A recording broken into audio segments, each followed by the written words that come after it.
pratiquement annoncé trois termes, hein, centralisation, qu'on a qualifié de centralisation sélective, simplification à construire, et le dernier terme sur lequel on a organisé notre réflexion au terme de l'étude, c'est le terme d'intégration. Alors ce terme d'intégration, d'instance intégrée, ça renvoie pour nous finalement à la question de la légitimité de cette nouvelle instance représentative qu'est le CSE,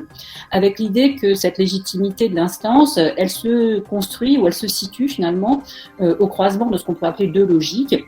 D'abord, une logique dite, on pourrait dire, de représentation, de représentativité, donc l'idée que l'instance sera considérée comme légitime si elle est effectivement jugée représentative de l'ensemble des salariés, de l'ensemble des territoires, de l'ensemble des métiers, hein, selon l'entreprise que l'on regarde. Et donc, c'est ce qu'on appellerait cette logique de représentation. Et puis, évidemment, elle sera jugée aussi légitime si elle arrive à jouir d'une certaine capacité d'action, hein, donc ce qu'on appellerait une logique d'action ici.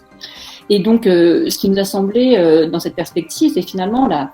construction de ces CSE, la construction de ces nouvelles instances. L'enjeu, c'était de les construire en tant que nouvel acteur collectif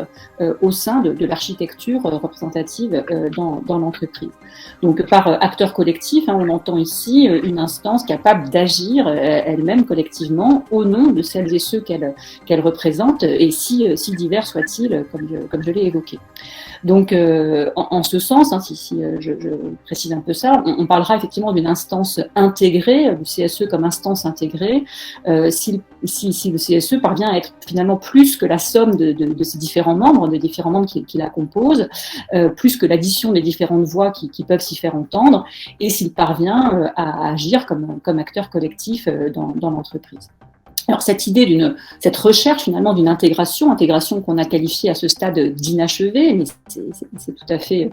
attendu. Hein. Cette recherche d'intégration, elle nous a semblé présente à la fois dans les discours des enquêtés qu'on a rencontrés et guider aussi un certain nombre de leurs pratiques. Alors, pour donner un exemple, du côté des directions d'entreprise, par exemple, hein, ce souhait, en tout cas, d'une instance intégrée a été plusieurs fois exprimé. Et dans cette perspective, souvent, ça a été un moyen pour les directions d'entreprise qu'on a interrogées de renvoyer au fait que le CSE, en tant qu'instance, ne devrait pas vraiment être le lieu où s'exprime finalement la pluralité, notamment syndicale, la pluralité des points de vue syndicaux, mais plutôt une instance dans laquelle la représentation du personnel devrait parvenir à s'exprimer d'une seule voix, si je schématise un petit peu.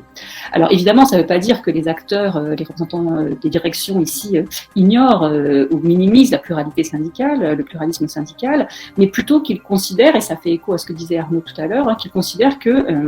le CSE n'est pas le lieu où cette pluralité des points de vue doit s'exprimer. Ça renvoie un peu à ce qui a été dit tout à l'heure, hein, sur ce jeu, cette articulation entre l'instance et ses commissions. Donc il y a cette idée que c'est plutôt dans le travail préparatoire, en commission, voire au moment des négociations, que cette diversité, cette pluralité de points de vue syndicaux notamment doit s'exprimer, mais finalement moins dans le travail du CSE, de l'instance elle-même.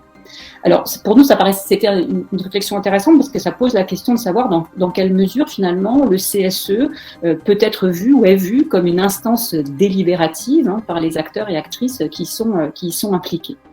Et on peut dire dans cette perspective-là, hein, pour un certain nombre de représentants des directions qu'on a interrogés, que effectivement, si le CSE est bien vu comme une instance délibérative, c'est moins comme un lieu d'expression ou de confrontation des points de vue qu'avec l'idée d'une délibération qui serait une discussion orientée vers une prise de décision. Et c'est ce qui va permettre, cette prise de décision, effectivement, de juger de l'efficacité ou de la qualité du dialogue social, pour reprendre ces termes. Donc il y a cette idée, effectivement, que dans un certain nombre de cas qu'on a pu rencontrer, quand le CSE, l'instance, reste un lieu d'expression, un peu une sorte de tribune, si on reprend ce terme, un lieu d'expression de cette confrontation, de cette diversité des points de vue, les représentants des directions interrogées vont tendre à considérer que le dialogue social, de ce point de vue-là, perd en efficacité, ou en tout cas n'est pas à la hauteur de ce qui était espéré.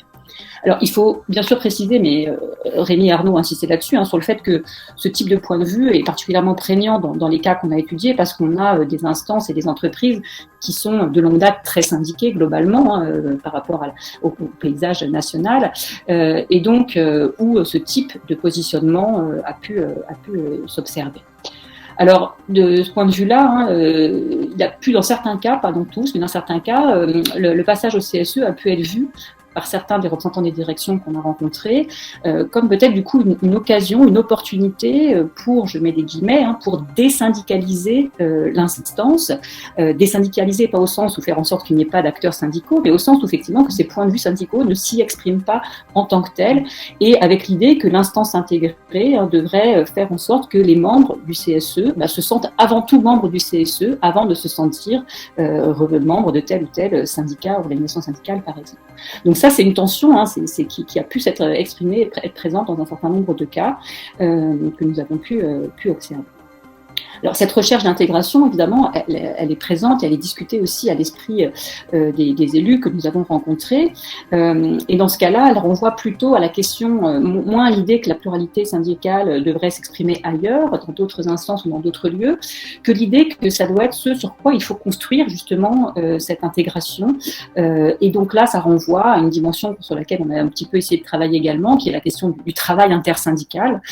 qui nous a paru, évidemment, qui reste un enjeu difficile dans le contexte des CSE et en particulier avec la mise à l'épreuve qu'a pu représenter la construction ou le partage de la représentation de proximité. Alors pour terminer et faire écho à ce qui venait d'être évoqué, je voulais juste revenir en guise de conclusion sur effectivement le contexte dans lequel notre étude s'est déroulée. Rémi l'a dit, on a commencé nos premiers entretiens tout début 2020 et donc évidemment les 18 mois d'enquête ont été tout à fait concomitants avec la période de crise sanitaire. Donc évidemment, nous avons été attentifs aussi à la façon dont la crise avait pu avoir un effet sur l'appropriation, la mise en œuvre de ces CSE dans les entreprises qu'on a étudiées. Alors, de ce point de vue-là, le seul point sur lequel je voudrais insister ici, on pourra revenir sur les enjeux du travail à distance, etc. Mais ce qui nous a semblé finalement assez intéressant, c'est que cette crise sanitaire a été vécue pour un certain nombre des acteurs, élus ou membres des directions, comme finalement une sorte un peu d'expérience, grandeur nature, de la façon dont le dialogue social pouvait se jouer.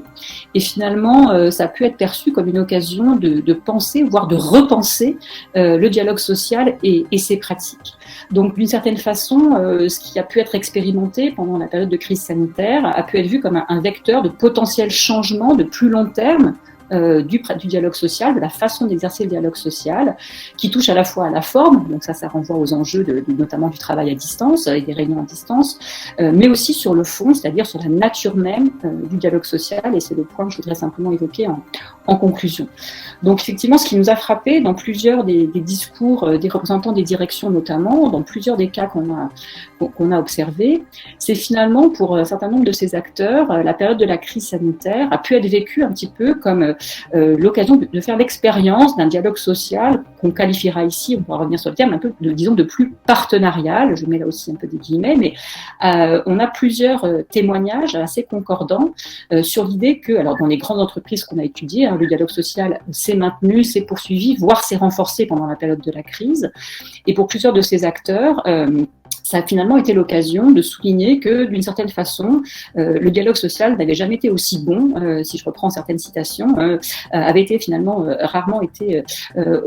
aussi bien mené que pendant la crise sanitaire, ce qui, pour ces acteurs, renvoyait à l'idée que les différents acteurs du dialogue social, et notamment du côté des représentants du personnel, les acteurs avaient joué le jeu, je cite, s'étaient montrés responsables, avaient été à l'écoute des deux côtés, et donc il y a eu un petit peu ce sentiment d'une expérience un petit peu singulière de ce que pourrait être un dialogue social d'une nature entre guillemets plus partenariale, dans lesquels, comme je l'ai dit, vont être loués ce travail en collaboration, jusqu'à une certaine mesure à cet alignement des positions des directions et des représentants des salariés, et cette idée effectivement d'une responsabilité dans l'engagement dans le dialogue social. Alors, ces réflexions, elles nous ont semblé intéressantes parce que finalement, elles percutent ou elles rencontrent cette interrogation qui, elle, est bien sûr plus large et plus ancienne sur ce que pourrait être un dialogue social de qualité. Et on voit bien comment cette période a permis aussi de s'interroger finalement sur la nature, y compris du dialogue social, et sur la façon dont il pouvait ici se déployer.